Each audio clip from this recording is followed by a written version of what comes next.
This is First Class? That's right. We're about to fly the top 3 U.S. airlines back-to-back in the ultimate first class comparison. Along the way, we'll show you which you'll enjoy and which to avoid. Hello, jet setters. This is the First Class comparison. I'm Jeb Brooks from greenergrass.com, and you're coming along. Here's the plan. We're going to leave snowy Chicago behind and head to Miami with United Airlines. We'll pick up a flight with American to Phoenix before coming back east on Delta to Atlanta. You might be wondering how we picked out these certain flights. Well, the first thing is it had to be on an A321neo. That's one of the newest aircraft in these airlines' fleets, and it's common across all three. Keep things consistent. We also timed it to be a lunch flight on each airline, so no breakfast here. It's worth noting that not every first class flight offers meals, but the ones we booked do. Each airline has specific rules about how long a flight has to be to offer meal service, and for details on that, be sure to look carefully at your booking. It has been actively snowing here in Chicago, and it's 14 degrees out there, only getting colder. Huge shout out to all the folks working on the ramp to keep this airport running smoothly. You might think that these first class tickets might get you in one of these fancy lounges. Well, not here in the United States. No access for us today. So instead, we decided to explore the airport a bit. We have a little time to kill before our plane boards, so we thought we'd come down and check out this tunnel. This has got to be one of the most iconic spaces in any airport anywhere. Always feels like you're going somewhere significant. Meanwhile, back upstairs at gate B6, our ride was arriving. And here it is, the 2-month-old A321neo that'll take us down to Miami today. United First Class gets you boarding group 1, which sounds really good. However, there are a bunch of folks who pre-board in front of that, including United's 1Ks. Also, group 1 includes the platinum and gold frequent flyers of United, so it's kind of a large group to be boarding with. Next stop, Miami. Welcome on board United Airlines First Class. Well, this is the newest first class product in the United fleet, but it's also the newest really in the entire country. And it's very nice, well designed. The seat's super comfortable. I think it's well padded, which is nice. Ask me at the end of the flight. Unfortunately, the room underneath the seat in front of us is pretty limited. So getting our backpacks in there is a little challenging, and it's not like they're overstuffed or anything. So if you have a larger bag, you'll need to store it above you. United says there's enough room in these new overhead bins for everyone's bags. The headrest is adjustable. The seats have an abundance of storage, along with wireless charging for your cell phone. There's a remote control here for the Inflight Entertainment screen, and there's not one, but 2 small tables, along with a seat back pocket, of course. There's also a universal charge point. The screen is large and bright, and there were plenty of choices. I also like the fact that the food and beverage options, well, they're displayed too. Choice of water or juice before we depart. Nice touch. No pillows or pajamas here, but instead you'll get headphones and a sanitizing wipe. After an unusually short taxi here at Chicago O'Hare, we made our way out to the runway to begin our 2-hour and 42-minute flight to Miami.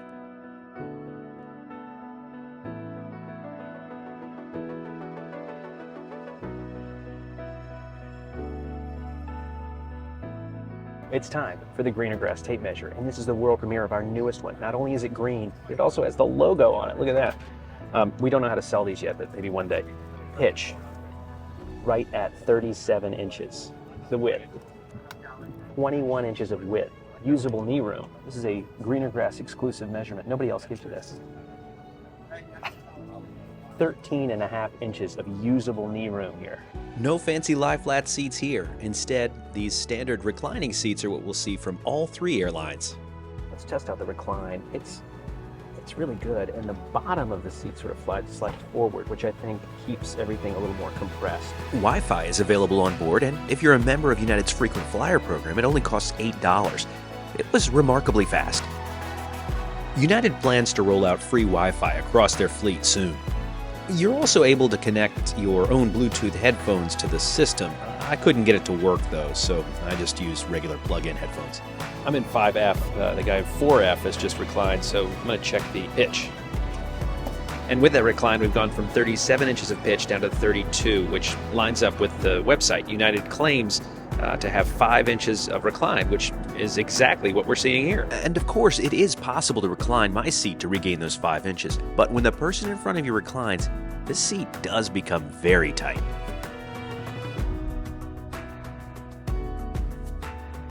Service began with drinks, warm nuts, and a hot towel.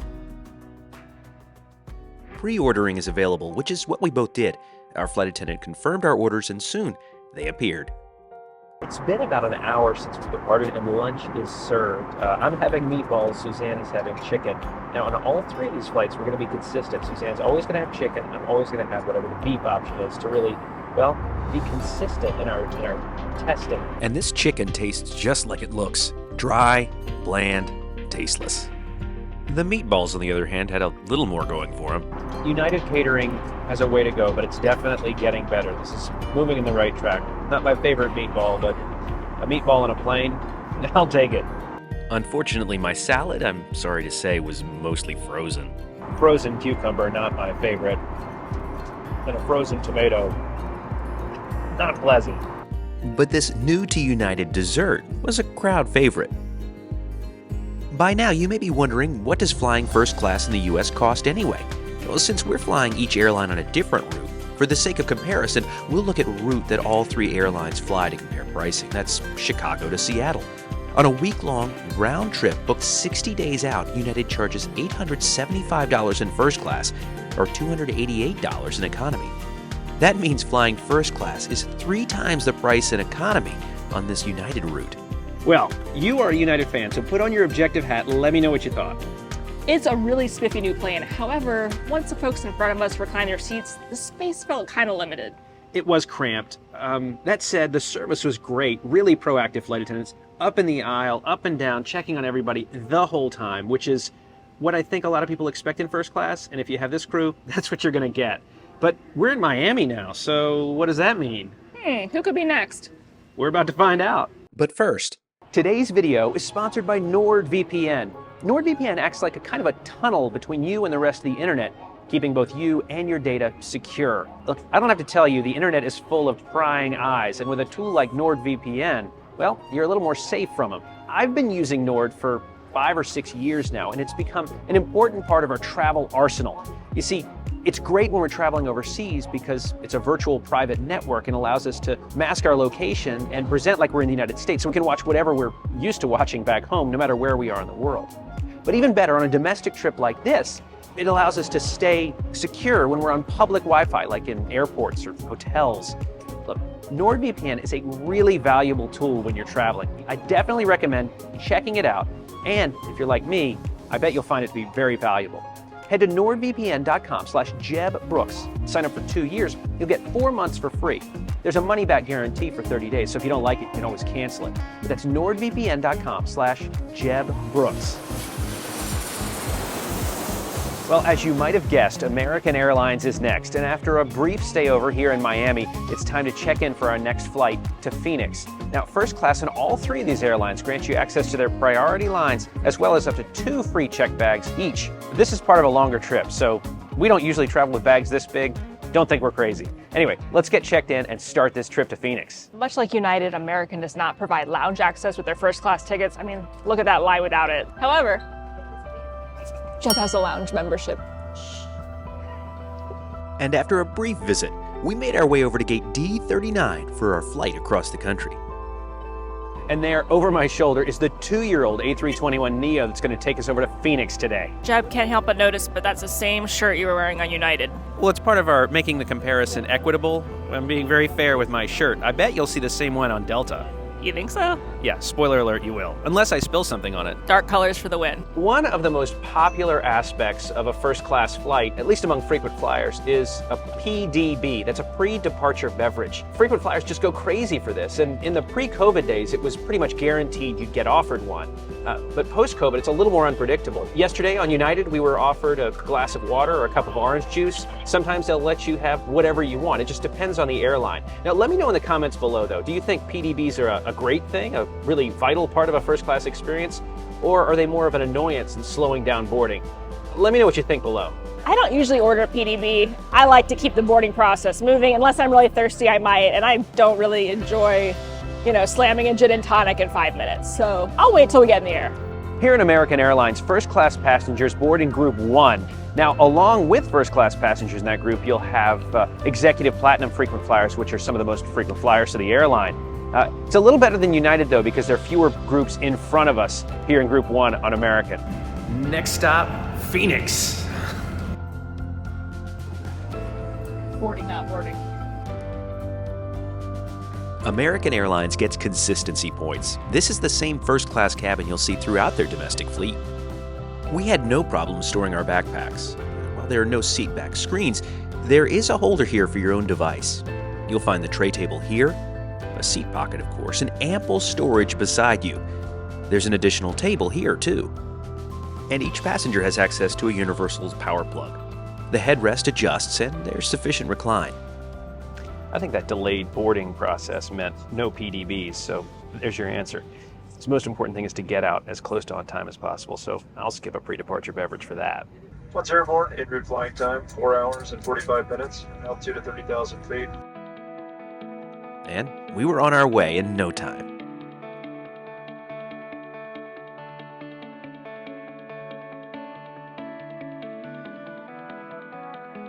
You may have noticed there's no seatback screens here on American Airlines, so you better bring your own entertainment. I always like to travel with an iPad with some content downloaded. It's always a good idea also to have something to read. Suzanne is checking out the latest Dwell magazine, one of her favorites, and the cover story was written by her sister. If you don't have something downloaded, streaming entertainment, including live TV, is available on your own device, and Wi-Fi was also available for purchase. But at $25, it was the most expensive of the three. It was reasonably fast, though. Time for the greener grass tape measure. Pitch, 37 inches. Width, 21 inches. Usable knee room, 14.5 inches.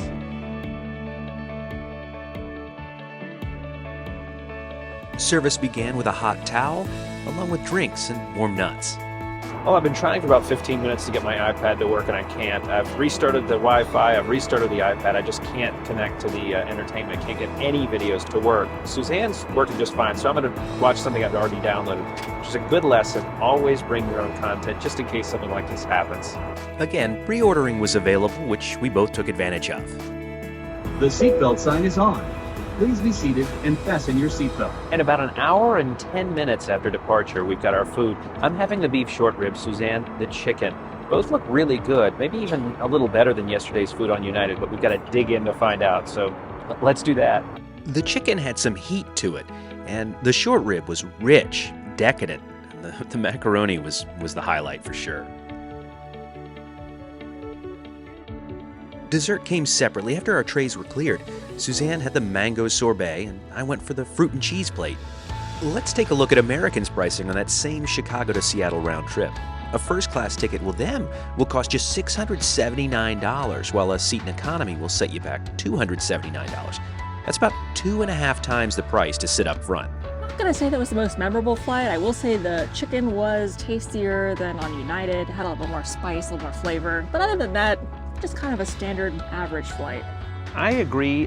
My beef short rib was really tasty. The distinctive part for me was, unfortunately, the IFE did not work for me. That was really too bad. Might have been user error, but I think that is a challenge if you're asking passengers to set up their devices on a network. They're bound to be people who have problems like me. That said, always travel with your own stuff. Anyway, next up, we are on our way with Delta, but we're not leaving from here in Phoenix. We've got to make our way over to Las Vegas for that flight. So let's make it happen. After a fantastic time doing some hiking out west and just enjoying everything there is to do here in this part of the country, it is time to head back east. It's time for Delta Airlines. I have no evidence to back this up, but I've got to believe that morning flights out of Las Vegas are some of the most missed flights in the world. I think a lot of people have late nights and maybe struggle to get up in the morning. We stayed out late last night, later than normal. It was totally worth it, at least in my eyes. I'm not sure about everybody, but we're going to Atlanta today. There's not actually alcohol in here. Dry January, right? You sure are slurping it down, though. It's spicy. This may be an awkward shot because I've got to sort of scrunch down, but that is the 2-year-old A321neo that's going to take us over to Atlanta today. Here on Delta, unlike the other airlines, first-class passengers board in Group 1. It's dedicated to them. It's a nice benefit of booking a first-class seat, for sure. Speaking of, it's time for us to get on board. Next stop, Atlanta. Welcome on board Delta Airlines First Class. This cabin is the most distinctive of the three, at least visually. I had no problem storing my backpack here. There are also a number of storage compartments around the seat, but this one really restricted our footroom. Greeted on board with bottles of water at the seat and also the offer of pre-departure beverages. I think I'm going to pass this morning. I'm pretty well hydrated at this point, and I bought a bottle of water in the airport. But if you wanted to have something, you certainly could this morning. The screen is large and bright, although I was surprised it's not loaded with Delta's latest IFE. But I didn't want for content. There were plenty of choices. That said, Suzanne's screen was frozen. We asked the flight attendant to restart it, which she did, but it still didn't work. She was never able to make it work. Flight attendants did pass out reusable headphones, and here's a power socket. There's also more than enough recline in these seats. Delta was the first of the big three airlines to introduce a new first-class seat in a long time. It was in this aircraft, the A321neo. United followed suit, as we saw. I think that seat might be a little bit better. It's got more padding in it than this one, but I guess time will tell as it gets used more. Anyway, I think it's time for the grain of grass tape measure. Let's look at the pitch. 37 inches width. You'd think I'd be able to do this by now. Right at 21 inches. And usable knee room, 13.5 inches. Now, what I'll say about this seat, though, that's worth noting is it seems like there's a lot of stuff here. There are these wings here at the head, which provide privacy, but also feel a little confining. There's this shelf here, which kind of makes it difficult to get in and out, I think. And then once people recline, it's going to be really interesting to see how much space we have.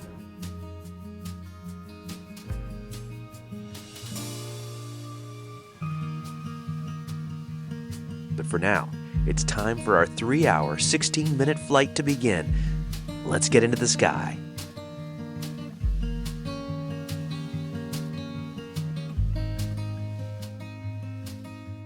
Any flight in the American West is an exciting adventure, but I tore my eyes away long enough to check out the Wi-Fi. It's free for members of Delta's frequent flyer program, but was not as fast as the other two airlines.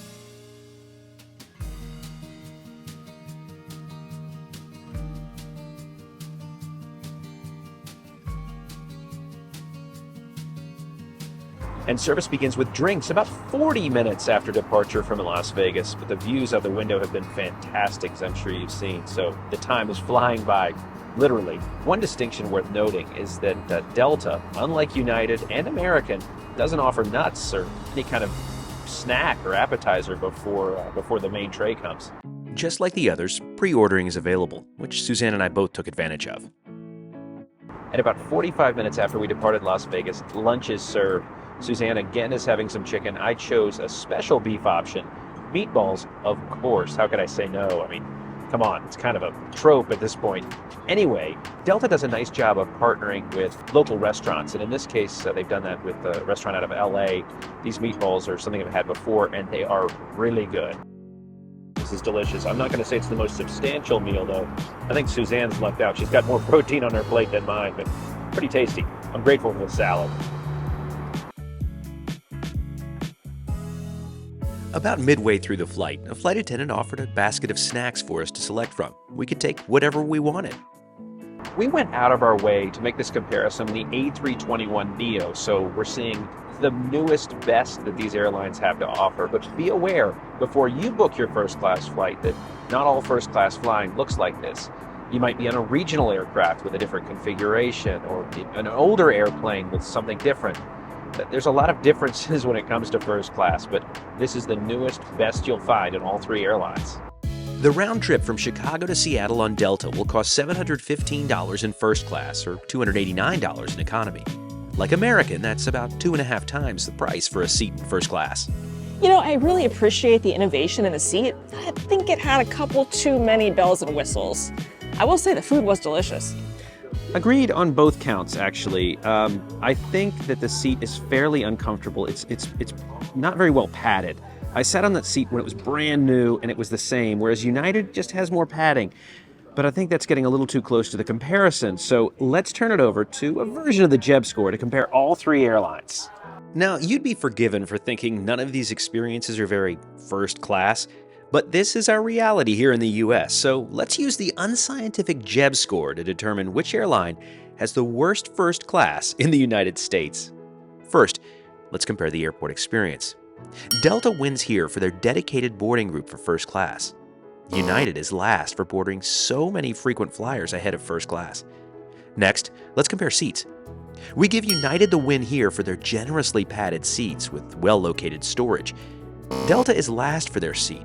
We welcome the attempt at innovation, but it ended up feeling cluttered and not very spacious. It's time to talk food.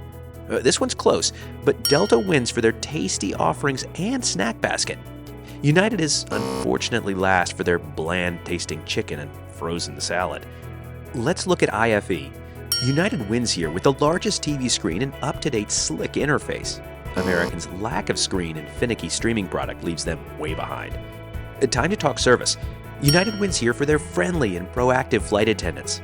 American is unfortunately last for their slow-to-start service and not a lot of offerings after the meal. And there you have it. All things considered, the worst first-class award goes to American Airlines. But does that mean you should avoid booking it? Not necessarily. Just know what you're getting yourself into. Between now and the next time, see you in the sky.